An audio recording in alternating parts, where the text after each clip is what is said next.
Welcome to the Alcohol Reset, the podcast that helps you reset your habits, health, and relationship with alcohol without judgment or extremes. If you're looking to cut back, take a break, or just understand how drinking can affect your body and mind, you're in the right place.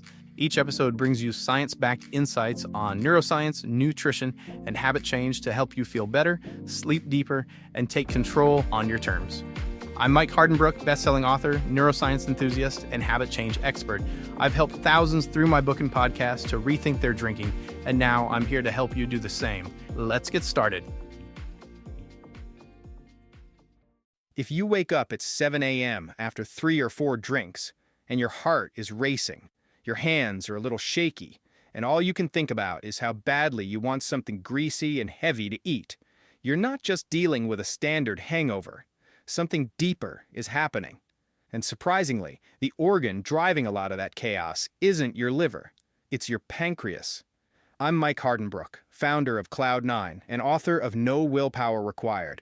And today, we're breaking down what alcohol does to one of the most overlooked organs in the body. Because the liver gets all the attention, the brain gets all the attention, but the pancreas quietly controls some of the most important systems you rely on every day: digestion, blood sugar regulation, energy stability, and it is incredibly sensitive to alcohol. That means a lot of the symptoms people treat like just part of drinking, the bloating, the shakiness, the cravings, the brain fog, the weird combination of exhaustion and adrenaline, may actually be signs that your pancreas is struggling in real time. To understand why, you have to start at the cellular level. The liver is built to process toxins. It has specialized enzyme systems designed for alcohol metabolism. The pancreas does not. It has a very limited ability to process alcohol safely. So when alcohol reaches the pancreas, the cells begin converting some of it into acetaldehyde, which is a highly toxic byproduct. And here's the problem. The pancreas is much less equipped to clear that acetaldehyde efficiently. So instead of being quickly neutralized, it starts building up in the tissue. That creates oxidative stress, inflammation, and direct irritation to the pancreatic cells. Now, one of the pancreas's main jobs is to produce digestive enzymes. These enzymes are what allow you to break down fats, carbs, and proteins properly. But when pancreatic tissue becomes inflamed, enzyme production gets disrupted, and the small ducts that normally carry those enzymes out into the intestine can start to constrict. So now you have a pancreas that is both irritated and less able to deliver what your digestive system needs. That matters a lot, because think about what people often do after drinking. They crave rich food: pizza, burgers, fries, heavy carbs, fatty meals. And that makes sense. Blood sugar is unstable, stress hormones are elevated, your brain wants quick comfort and dense energy. But that kind of food demands serious digestive support, especially fat. Fat digestion depends heavily on pancreatic enzymes, so if your pancreas is under stress and not releasing enzymes efficiently, that food doesn't get processed the way it should. Instead, it sits. It moves through the gut, partially broken down, and then your gut bacteria start fermenting what should have been digested earlier. That's where a lot of the next day bloating and gas come from.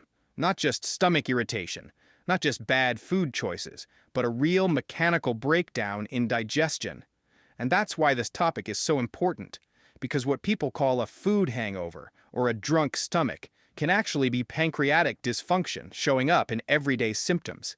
And the digestive side is only half the story, because the pancreas doesn't just help digest food, it also regulates blood sugar. That's where things get even intense. The pancreas has another major role beyond digestion.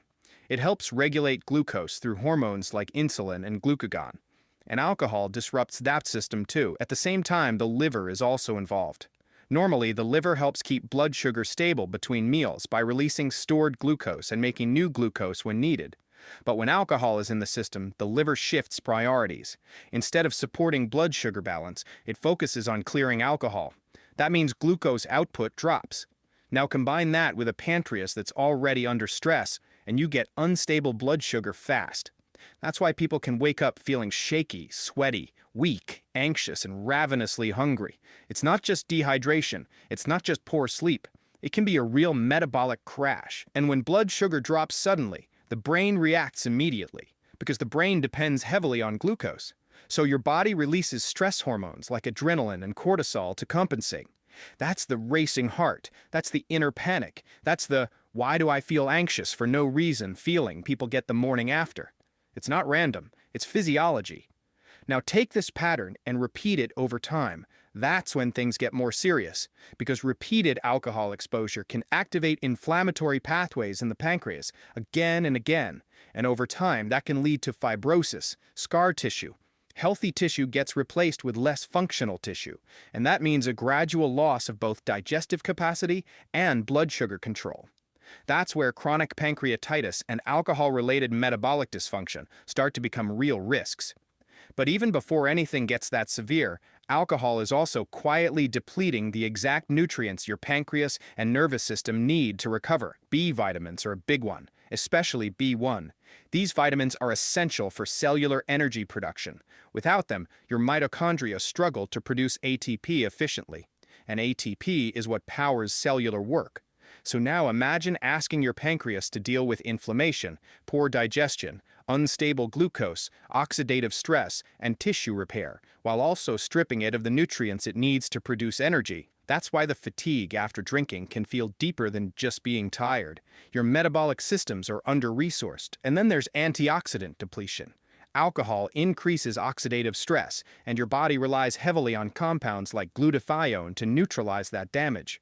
But alcohol burns through those reserves quickly, which means your tissues, including the pancreas, are left with less protection while they're under stress. This is where support matters. Not as a magic fix, and definitely not as a permission to push harder, but as real biological support. Things like eating before drinking, especially protein and fiber, can slow absorption and reduce the sudden toxic load. Hydration helps dilute that stress and support metabolic clearance. Going lighter on heavy, greasy meals while drinking reduces the digestive burden, and giving yourself true alcohol-free recovery days matters a lot more than people think, because that's when the pancreas actually gets a chance to calm down. This is also where formulas like Daily Restore can make sense, not because they override alcohol, they don't, but because targeted nutrients like B vitamins and antioxidant support can help replenish some of what alcohol burns through.